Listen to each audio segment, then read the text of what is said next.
Welcome to Naresh Academy UPSC APPSC Group 1 and 2 Related Daily Current Affairs May 14/2024 prelims practice and previous ప్రశ్నలు సమగ్ర విశ్లేషణ తెలుగులో question number 1 యూనిఫెఫ్ 19లో భారతదేశం పాల్గొనడం గురించి వివరాలు తెలపండి.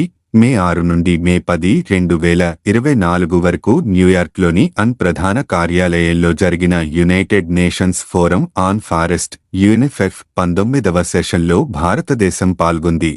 అటవీ శాఖ డైరెక్టర్ జనరల్ మరియు భారత ప్రభుత్వ పర్యావరణ, అటవీ మరియు వాతావరణ మార్పు మంత్రిత్వ శాఖ ప్రత్యేక కార్యదర్శి శ్రీ జితేంద్ర కుమార్ భారత ప్రతినిధి బృందానికి నాయకత్వం వహించారు.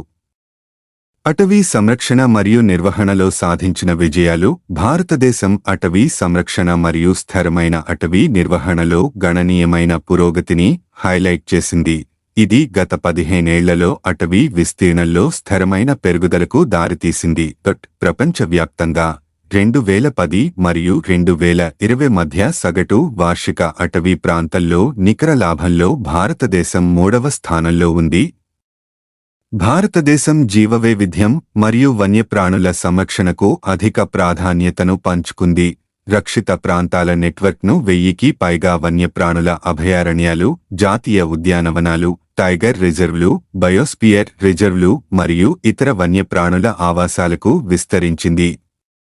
ప్రాజెక్ట్ టైగర్ యొక్క 50 సంవత్సరాలు మరియు ప్రాజెక్ట్ ఎలిఫెంట్ యొక్క 30 సంవత్సరాలను గుర్తుచేసే వేడుకలు జాతుల పరిరక్షణ మరియు ఆవాసాల రక్షణ పట్ల భారతదేశం యొక్క నిబద్ధతను ప్రదర్శించాయి.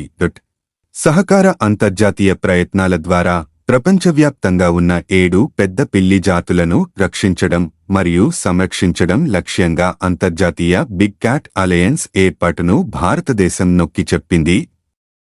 కార్యక్రమాలు చెట్ల పెంపకం మరియు క్షీణించిన అటవీ భూముల పునరుద్ధరణ, వాతావరణ చర్యల కార్యక్రమాలను బలోపేతం చేసేందుకు సంస్థలను ప్రోత్సహించేందుకు భారతదేశం గ్రీన్ క్రెడిట్ ప్రోగ్రాంను ప్రవేశపెట్టింది. అక్టోబర్ 2023లో భారతదేశం డెహ్రాడూన్లో యూనిఫెఫ్ ఆధ్వర్యంలో కంట్రీ లీడ్ ఇనిషియేటివ్ను నిర్వహించింది. ఇక్కడ అటవీ అగ్ని నిర్వహణ మరియు అటవీ ధృవీకరణపై చర్చలు జరిగాయి. ఈ చొరవ నుండి సిఫార్సులు యూనిఫెఫ్ 19 సమయంలో అందించబడ్డాయి. Question number 2 rat hole mining అంటే ఏమిటి? బొగ్గు సంబంధిత సమస్యలను పరిష్కరించేందుకు మేఘాలయ హైకోర్టు నియమించిన ఏకసభ్య ప్యానెల్ రాష్ట్రంలో ఎలుకల బొగ్గు తవ్వకాల వల్ల దెబ్బతిన్న పర్యావరణాన్ని పునరుద్ధరించడంలో పురోగతి లేదని ధ్వజమెత్తింది. బొగ్గు సంబంధిత సమస్యలను పరిష్కరించడానికి మేఘాలయ హైకోర్టు నియమించిన ఏకసభ్య ప్యానెల్ ఈశాన్య రాష్ట్రంలో ఎలుకల బొగ్గు తవ్వకాల వల్ల దెబ్బతిన్న పర్యావరణాన్ని పునరుద్ధరించడంలో పురోగతి లేదని ఫ్లాగ్ చేసింది. జస్టిస్ రిటైర్డ్ బ్రోజేంద్ర ప్రసాద్ కటకే కొన్ని ప్రాజెక్టుల మంజూరుతో పాటు మేఘాలయ పర్యావరణ పరిరక్షణ మరియు పునరుద్ధరణ నిధి మేప్రయేఫ్ ని ఉపయోగించకపోవడాన్ని కూడా నొక్కి చెప్పారు. ర్యాట్ హోల్ మైనింగ్ గురించి, ఇది మేఘాలయలో అత్యంత సాధారణమైన మాన్యువల్ డ్రిల్లింగ్ పద్ధతి. ముఖ్యంగా పశ్చిమ Jaintia hills, east Jaintia hills మరియు వెస్ట్ ఖాసీ హిల్స్లో. ఎలుక రంధ్రం అనే పదం భూమిలోకి తవ్విన ఇరుకైన గుంటలను సూచిస్తుంది. సాధారణంగా ఒక వ్యక్తి దిగి బొగ్గును వెలికితీసేంత పెద్దదిగా ఉంటుంది. బొగ్గును పికాక్స్, పారలు మరియు బుట్టలు వంటి ఆదిమ సాధనాలను ఉపయోగించి మానవీయంగా వెలికితీస్తారు. ఎలుకరంధ్ర మైనింగ్ విస్తృతంగా 2 వర్గాలుగా వర్గీకరించబడింది: ఆ సైడ్ కటింగ్ విధానం మరియు బాక్స్ కటింగ్. సైడ్ కటింగ్ విధానంలో కొండవాలులపై ఇరుకైన సొరంగాలు త్రవ్వబడతాయి మరియు కార్మికులు బొగ్గు సీమ్ను కనుగొనే వరకు లోపలికి వెళతారు. బాక్స్ కటింగ్ అంటే కనీసం 5 చదరపు మీటర్ల వెడల్పుతో 400 అడుగుల లోతు వరకు వృత్తాకార లేదా చతురస్రాకార గొయ్యిని తవ్వడం. తాత్కాలిక క్రేన్లలో లేదా తాడు మరియు వెదురు నిచ్చెనలను ఉపయోగించే మైనర్లు బొగ్గు సీమ్ను కనుగొన్న తర్వాత అడ్డంగా తవ్వుతారు. గొయ్యి అంచు నుండి ప్రతి దిశలో సొరంగాలు త్రవ్వబడతాయి. ఇవి ఆక్టోపస్ యొక్క సామ్రాజ్యాన్ని పోలి ఉంటాయి. Question number 3 zero day vulnerability అంటే ఏమిటి? వార్తల్లో ఎందుకు అసక్రియంగా ఉపయోగించబడుతున్న జీరో డే దుర్బలత్వాన్ని పరిష్కరించడానికి గూగుల్ క్రోమ్ కోసం భద్రతా నవీకరణను జారీ చేసింది. జీరో డే వల్నరబిలిటీ అంటే ఏమిటి? జీరో డే దుర్బలత్వం అనేది సాఫ్ట్వేర్ లేదా ఆపరేటింగ్ సిస్టంలలో గతంలో కనుగొనబడని లోపం. జీరో డే అనే పదం డెవలపర్లకు లోపం గురించి ముందస్తు జ్ఞానం లేదని సూచిస్తుంది. దానిని సమర్థవంతంగా ఉపయోగించుకునే ముందు దాన్ని పరిష్కరించడానికి వారికి సమయం ఉండదు. 0 రోజులు. జీరో డే వల్నరబిలిటీ 0 రోజుల దుర్బలత్వం అని కూడా వ్రాయబడింది. సాఫ్ట్వేర్, హార్డ్వేర్ లేదా ఫర్మ్వేర్ యొక్క భద్రతలో క్లిష్టమైన అంతరం. సాఫ్ట్వేర్ విక్రేత లేదా తయారీదారు దాని గురించి తెలుసుకుని దాన్ని పరిష్కరించడానికి ప్యాచ్ను విడుదల చేసేలోపు దాడి చేసేవారు దోపిడీ చేయవచ్చు. జీరో డే దుర్బలత్వాల తీవ్రత. జీరో డే దుర్బలత్వాలు ముఖ్యమైన భద్రతా ప్రమాదాలను కలిగిస్తాయి. ప్రత్యేకించి అవి విస్తృతంగా ఉపయోగించే సిస్టంలు లేదా సాఫ్ట్వేర్లను ప్రభావితం చేసినప్పుడు. దుర్బలత్వాన్ని గుర్తించి పరిష్కరించే వరకు వారు పెద్ద సంఖ్యలో వినియోగదారులు లేదా మొత్తం సంస్థలను సైబర్ బెదిరింపులకు గురిచేస్తారు. Zero day malware concept. Zero day malware వైరస్లు లేదా ఇతర హానికరమైన సాఫ్ట్వేర్లను సూచిస్తుంది. వీటి సంతకాలు ఇంకా తెలియవు లేదా అందుబాటులో లేవు. ఫలితంగా ఈ రకమైన మాల్వేర్ తరచుగా సాంప్రదాయ యాంటీవైరస్ ప్రోగ్రాంలు లేదా సంతకం ఆధారిత భద్రతా చర్యల ద్వారా గుర్తించబడదు. జీరో డే దుర్బలత్వాలు ఎలా సంభవిస్తాయి? సాఫ్ట్వేర్ డెవలప్మెంట్ గ్యాప్లు. సాఫ్ట్వేర్ డెవలప్మెంట్ ప్రక్రియలో లోపాలు లేదా భద్రతా బలహీనతల కారణంగా ఈ దుర్బలత్వాలు తలెత్తవచ్చు. టార్గెటెడ్ దాడులు. కొన్ని సందర్భాల్లో దాడి చేసేవారు ఈ దుర్బలత్వాన్ని మరెవరికన్నా ముందే కనుగొనవచ్చు మరియు ఉపయోగించుకోవచ్చు. జీరో డే దోపిడీలకు ఉదాహరణలు: మాల్వేర్ను వ్యాప్తి చేయడం. బాధిత సిస్టంలలో మాల్వేర్ను ఇన్స్టాల్ చేయడానికి హ్యాకర్లు జీరో డే వల్నరబిలిటీలను ఉపయోగించవచ్చు. Data theft. వ్యక్తులు లేదా సంస్థల నుండి సున్నితమైన డేటాను దొంగిలించడానికి జీరో డే దాడులు ఉపయోగించబడతాయి. కార్యకలాపాలకు అంతరాయం కలిగించడం. కొన్ని సందర్భాల్లో దాడి చేసేవారు క్లిష్టమైన వ్యవస్థలు. Question number 4 vibrant village programme అంటే ఏమిటి? వార్తల్లో ఎందుకు? సరిహద్దు వెంబడి ప్రాంతాల్లో కనెక్టివిటీని మెరుగుపరచడానికి అరుణాచల్ ప్రదేశ్, ఉత్తరాఖండ్ మరియు సిక్కింలలో వైబ్రెంట్ విలేజ్ ప్రోగ్రాం కింద 113 రోడ్లను హోం మంత్రిత్వ శాఖ మంజూరు చేసింది. అరుణాచల్ ప్రదేశ్లో 100, ఉత్తరాఖండ్లో 5, సిక్కింలో 3 రోడ్లు మంజూరు చేయబడ్డాయి. ప్రాజెక్ట్ వివరాల ప్రకారం వైబ్రెంట్ విలేజ్ ప్రోగ్రాం (వివిపి) కింద ఉత్తరాఖండ్ మరియు సిక్కింలో చైనా సరిహద్దులో నిర్మించే ప్రతి కిలోమీటరు రహదారిపై ప్రభుత్వం ₹2 కోట్లకు పైగా ఖర్చు చేసే అవకాశం ఉంది. గత 5 నెలల్లో చైనా సరిహద్దు ప్రాంతాలలో కనెక్టివిటీని మెరుగుపరచడానికి అరుణాచల్ ప్రదేశ్, ఉత్తరాఖండ్ మరియు సిక్కింలో వివిపి కింద 113 రోడ్లను హోం వ్యవహారాల మంత్రిత్వ శాఖ ఎంచే మంజూరు చేసింది. అరుణాచల్ ప్రదేశ్లో 105 రోడ్లు మంజూరు కాగా ఉత్తరాఖండ్లో 5 రోడ్లు, సిక్కింలో 3 రోడ్లు కూడా ఆమోదించబడ్డాయి. చైనా సరిహద్దులో కనీసం 168 గ్రామాలకు రోడ్డు కనెక్టివిటీ లేదు. బ్రంట్ విలేజ్ ప్రోగ్రాం గురించి ఇది 2022 నుంచి 23 వరకు నుండి 2025 నుంచి 26 వరకు ఆర్థిక సంవత్సరాల్లో అమలు చేయబడిన కేంద్ర ప్రాయోజిత పథకం. లక్ష్యం ఉత్తర సరిహద్దులోని గ్రామాలు మరియు బ్లాకుల సమగ్ర అభివృద్ధి. తద్వారా గుర్తించబడిన సరిహద్దు గ్రామాలలో నివసించే ప్రజల జీవన నాణ్యతను మెరుగుపరుస్తుంది. సరిహద్దు ప్రాంతాల్లోని వారి స్థానిక స్థానాల్లో ఉండేలా ప్రజలను ప్రోత్సహించడంలో మరియు ఈ గ్రామాల నుండి వలసలను తిప్పికొట్టడానికి సరిహద్దు భద్రతను మెరుగుపరచడంలో ఇది సహాయపడుతుంది. ఇది దేశంలోని ఉత్తర భూ సరిహద్దులో ఉన్న 19 జిల్లాలు మరియు 4 రాష్ట్రాలు మరియు 1 యూటీలోని 46 బోర్డర్ బ్లాక్లు మరియు అరుణాచల్ ప్రదేశ్, సిక్కిం, ఉత్తరాఖండ్, హిమాచల్ ప్రదేశ్లోని 2967 గ్రామాలలో అవసరమైన మౌలిక సదుపాయాల అభివృద్ధికి మరియు జీవనోపాధి అవకాశాల కల్పనకు నిధులను అందిస్తుంది. మరియు లడఖ్ యూటీ టూరిజం మరియు సాంస్కృతిక వారసత్వం, నైపుణ్యాభివృద్ధి మరియు వ్యవస్థాపకత, వ్యవసాయం, హార్టికల్చర్, ఔషధ మొక్కలు, మూలికల పెంపకం మొదలైన వాటితో సహా సహకార సంఘాల అభివృద్ధి ద్వారా జీవనోపాధికి అవకాశాల కల్పన. క్వశ్చన్ నంబర్ 5 వస్తువుల ఒప్పందంలో ఆసియాన్ భారత్ వాణిజ్యం గురించి వివరాలు తెలపండి. వార్తల్లో ఎందుకుంది? ఆతిగా ASEAN India trade in goods agreement సమీక్ష కోసం 4వ జాయింట్ కమిటీ సమావేశం మే 9 నుంచి 7, 2024 వరకు మలేషియాలోని పుత్రజయలో జరిగింది. వివరణ: వస్తువుల ఒప్పందంలో ఆసియాన్ భారత వాణిజ్యం గురించి. ఇది ASEAN మరియు భారతదేశం యొక్క 10 సభ్య దేశాల మధ్య వాణిజ్య ఒప్పందం. 2009లో థాయిలాండ్లోని బ్యాంకాక్లో జరిగిన 7వ ఆసియాన్ ఆర్థిక మంత్రులు భారత్ సంప్రదింపులలో ఇది సంతకం చేయబడింది. 2010లో అమల్లోకి వచ్చిన ఈ ఒప్పందాన్ని కొన్నిసార్లు ఆసియాన్ భారత స్వేచ్ఛా వాణిజ్య ఒప్పందంగా సూచిస్తారు. ఇది భౌతిక వస్తువులు మరియు ఉత్పత్తులలో వాణిజ్యాన్ని కవర్ చేస్తుంది. సేవలలో వ్యాపారానికి ఇది వర్తించదు.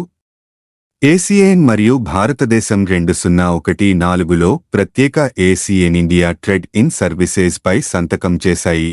ASEAN అంటే ఏమిటి? ఇది ఆగ్నేయాసియా దేశాల సంఘం యొక్క సమూహం. ఇది బ్యాంకాక్ ప్రకటనపై సంతకం చేయడంతో 1967లో స్థాపించబడింది. వ్యవస్థాపక సభ్యులు: ఇండోనేషియా, మలేషియా, ఫిలిప్పీన్స్, సింగపూర్ మరియు థాయిలాండ్. ప్రస్తుతం ఆసియాన్లో Indonesia, Malaysia, Philippines, Singapore, Thailand, Brunei, Laos, Myanmar, Cambodia మరియు వియత్నాం అనే 10 సభ్య దేశాలు ఉన్నాయి. ఇది ప్రభుత్వాల మధ్య సహకారాన్ని ప్రోత్సహిస్తుంది మరియు దాని సభ్యులు మరియు ఆసియాలోని ఇతర దేశాల మధ్య ఆర్థిక, రాజకీయ భద్రత, సైనిక, విద్య మరియు సామాజిక సాంస్కృతిక ఏకీకరణను సులభతరం చేస్తుంది. Question number 6 mammoth carbon capture plant గురించి వివరాలు తెలపండి. ఇటీవల వాతావరణం నుండి కార్బన్ డయాక్సైడ్ను తొలగించడానికి రూపొందించిన ప్రపంచంలోనే అతిపెద్ద సౌకర్యం ఐస్లాండ్లో కార్యకలాపాలు ప్రారంభించింది. మమత్ కార్బన్ క్యాప్చర్ ప్లాంట్ గురించి. ఇది ఐస్లాండ్లోని నిద్రాణమైన అగ్నిపర్వతంపై ఉన్న అతిపెద్ద కార్బన్ డయాక్సైడ్ క్యాప్చర్ మరియు నిల్వ సౌకర్యం. దీనిని మమత్ అని పిలుస్తారు. ఈ ప్లాంట్ దేశంలో క్లైమ్వర్క్స్ యొక్క 2వ commercial direct air capture DEC సౌకర్యం మరియు 2021లో ప్రారంభమైన దాని ముందున్న ఓర్కా కంటే చాలా పెద్దది పనిచేస్తోంది. ఈ అత్యాధునిక సాంకేతికత గాలిని ఆకర్షిస్తుంది మరియు కార్బన్ డయాక్సైడ్ను రసాయనికంగా వెలికితీస్తుంది. దానిని భూగర్భంలో నిల్వ చేయవచ్చు, రాయిగా మార్చవచ్చు లేదా తిరిగి ఉపయోగించుకోవచ్చు. స్విస్ కంపెనీ క్లైమ్వర్క్స్, ఐస్లాండిక్ కంపెనీ కార్బ్ఫిక్స్ భాగస్వామ్యంతో స్వాధీనం చేసుకున్న కార్బన్ను భూమి ఉపరితలం క్రింద రాయిగా మార్చడం ద్వారా సీక్వెస్టర్ చేయాలని యోచిస్తోంది. ఐస్లాండ్ యొక్క సమృద్ధిగా ఉన్న భూష్ణ శక్తిని ఈ ప్రక్రియకు శక్తినిస్తుంది. డైరెక్ట్ ఎయిర్ క్యాప్చర్ అంటే ఏమిటి? ఇది సాధారణంగా ఉక్కు కర్మాగారం వంటి ఉద్గారాల ప్రదేశంలో నిర్వహించబడే కార్బన్ క్యాప్చర్ వలె కాకుండా వాతావరణం నుండి నేరుగా ఏ ప్రదేశంలోనైనా ని సంగ్రహిస్తుంది. CO2 శాశ్వతంగా లోతైన భౌగోళిక నిర్మాణాలలో నిల్వ చేయబడుతుంది లేదా వివిధ రకాల అనువర్తనాల కోసం ఉపయోగించబడుతుంది.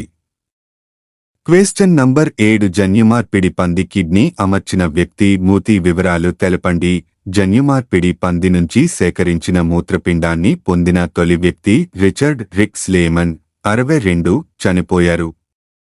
కొత్త అవయవాన్ని అమర్చిన అనంతరం అతడు దాదాపు 2 నెలలు జీవించాడు.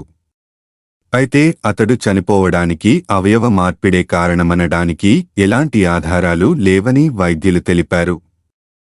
రిచర్డ్కు కొన్నేళ్ల కిందట మూత్రపిండాలు విఫలమయ్యాయి. 2018లో అతడికి ఆ అవయవాలను మార్పిడి చేశారు. ఈ ప్రయత్నం కూడా విఫలం కావడంతో గత ఏడాది నుంచి డయాలసిస్ చేయించుకుంటున్నాడు. ఈ ప్రక్రియ తరచూ అవసరమవుతుండటంతో వైద్యులు అతనికి పంది మూత్రపిండాన్ని సూచించారు. ఈ క్రమంలో జన్యుమార్పిడి చేసిన ఒక వరాహం నుంచి ఈ అవయవాన్ని సేకరించి అతడికి అమర్చారు. ఈ ఏడాది మార్చిలో మసాచుసెట్స్ జనరల్ ఆసుపత్రిలో ఈ శస్త్రచికిత్స జరిగింది. సజీవ వ్యక్తికి ఈ తరహా మూత్రపిండాలను అమర్చడం ఇదే మొదటిసారి. గతంలో పందుల మూత్రపిండాలను జీవన్మృత వ్యక్తులకు ప్రయోగాత్మకంగా అమర్చి చూశారు. ఇలాంటి వరాహాల నుంచి సేకరించిన గుండెలను ఇద్దరికీ అమర్చారు. వారు కూడా కొద్ది నెలలకే చనిపోయారు.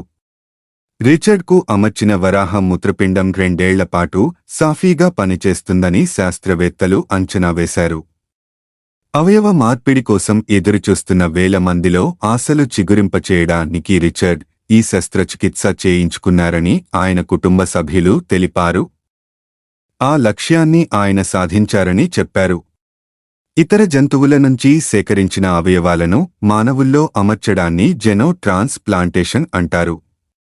గతంలో ఈ ప్రయత్నాలు విఫలమయ్యాయి. ఇతర జంతువుల నుంచి సేకరించిన కణజాలాన్ని మానవ రోగనిరోధక వ్యవస్థ వెంటనే నాశనం చేయడమే ఇందుకు కారణం.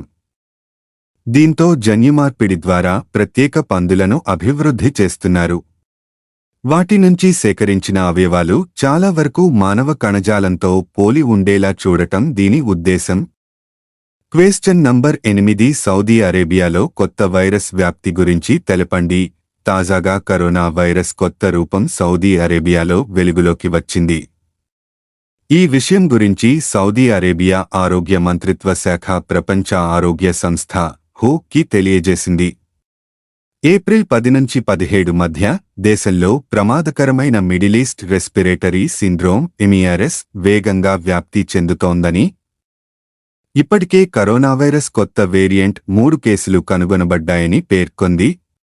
బాధితుల్లో ఒకరు మరణించాడు. WHO విడుదల చేసిన బులెటిన్లో మొత్తం 3 కేసులు రాజధాని రియాద్కు చెందినవని పేర్కొంది. బాధితుల్లో మహిళలు ఒకరు.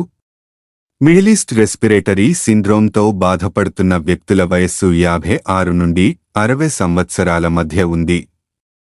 అంతేకాదు ఈ బాధితులందరూ అప్పటికే అనారోగ్యంతో బాధపడుతున్నట్లు చెప్పారు.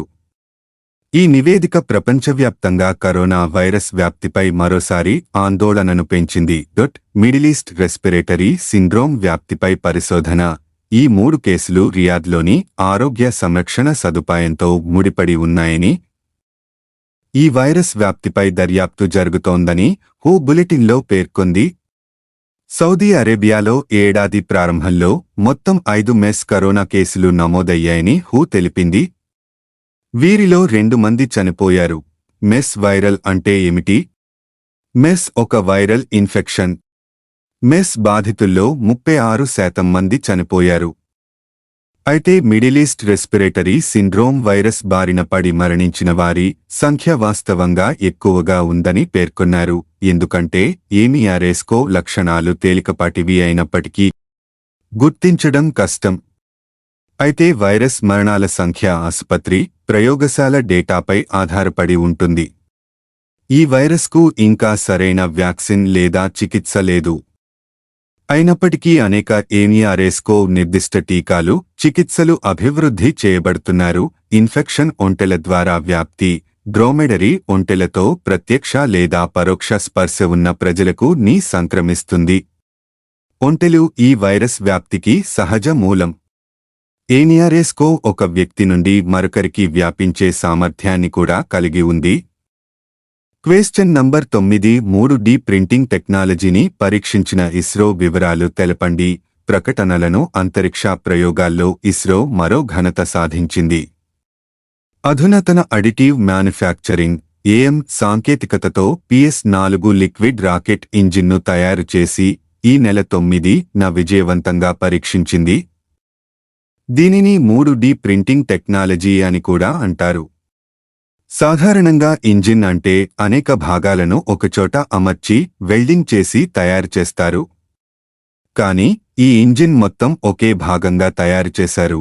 ఈ సాంకేతికతను వాడటం వల్ల ఇంజిన్ తయారీకి 97% ముడి పదార్థాలు, 60% ఉత్పత్తి సమయం ఆదా అయ్యిందని ఇస్రో ప్రకటించింది. ఈ టెక్నాలజీ ద్వారా కేవలం 13.7 కిలోల మెటల్ పౌడర్తో రాకెట్ తయారీ పూర్తయిందని వెల్లడించింది. ఈ ఇంజిన్ను polar satellite launch vehicle PSLV లో ఎగువ దశలో వినియోగిస్తారు. క్వశ్చన్ నంబర్ 10 ఆంగ్ల రచయిత రస్కిన్ బాండ్ కి సాహిత్య అకాడమీ ఫెలోషిప్ గురించి తెలపండి. వివరణ: ప్రముఖ ఆంగ్ల రచయిత రస్కిన్ బాండ్ కు శనివారం ఆయన ముస్సోరీ హోంలో ప్రతిష్టాత్మక సాహిత్య అకాడమీ ఫెలోషిప్ను ప్రదానం చేశారు. బాండ్ సెప్టెంబరు 2021లో అకాడమీ యొక్క అత్యున్నత పురస్కార గ్రహీతగా పేరు పొందారు. అయితే అతని అనారోగ్య కారణాల వల్ల అతనికి వ్యక్తిగతంగా గౌరవం ఇవ్వబడలేదు. సాహిత్య అకాడమీ అధ్యక్షుడు మాధవ్ కౌశిక్, సెక్రటరీ కె. శ్రీనివాసరావు శనివారం బాండ్కి ఆయన ఇంట్లో ఫలకాన్ని అందజేశారు అని అకాడమీ ఒక ప్రకటనలో తెలిపింది. హిమాచల్ ప్రదేశ్లోని కసౌలీలో మే 19, 1934న జన్మించిన బాండ్ 50 సంవత్సరాలకు పైగా చురుకుగా రచనలు చేస్తున్నారు మరియు చిన్న కథలు, పిల్లల పుస్తకాలు, నవలలు, స్వీయ చరిత్ర రచనలు మరియు నాన్ ఫిక్షన్తో సహా వివిధ రకాల సాహిత్యాలలో రాశారు. అతని ముఖ్యమైన రచనలలో vagrants in the valley, once upon a monsoon time, angry river, strangers in the night, all roads lead to Ganga, tales of Fosterganj, leopard on the mountain ఉన్నాయి. మరియు చాలా ట్రబుల్. 1978 హిందీ చిత్రం జునూన్ బాండ్ యొక్క చారిత్రక నవల ఎ ఫ్లైట్ ఆఫ్ పిజియన్స్ 1857 నాటి భారతీయ తిరుగుబాటు ఆధారంగా రూపొందించబడింది. అతని కథల అనుసరణలు దూరదర్శన్లో టీవీ సీరియల్ ఏక్ థా రస్టీ ప్రసారం చేయబడ్డాయి మరియు అతని అనేక కథలు the night train at Deoli, time stops at Shamli మరియు our trees still grow in Dehra చేర్చబడ్డాయి. భారతదేశంలోని పాఠశాల పాఠ్యాంశాలను అకాడమీ గుర్తించింది. Thank you for watching this video. Please like, share, comment చేయండి. అలాగే subscribe my YouTube channel. name @of Naresh Academy 5509.